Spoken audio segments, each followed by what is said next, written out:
Creator na mga ngusbong, tara samahan niyo po ako doon sa baboyan ni Ninang dahil nanganak yung baboy ni Ninang, kaya papakita natin, tara.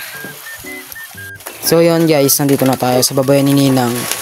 Yung pasensya na po kayo kasi umuulan medyo maingay lang po yung yero kasi manipis lang, pero ayos lang yan.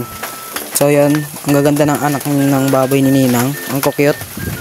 Siyam yung anak niya. Pero may anak din yung baboy niya dun sa may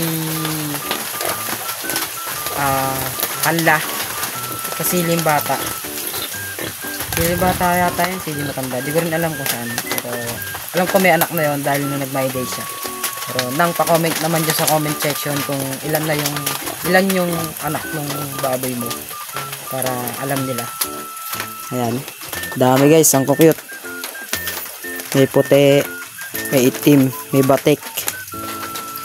Ayun ang batik. Pero meron ding nakakulong dito sa kabila. Pakita natin. Ayan, dalawa. Ewan ko ano gagawin dyan. Ba't di binibenta?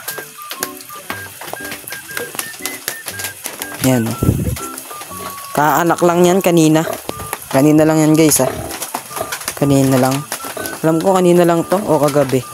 Di natin alam. Pero baka kanina lang kasi medyo may basa pa rito sa part na to kasi ibig sabihin dyan siya nanganak, baka dyan lumabas yung inunan, dyan naiwan.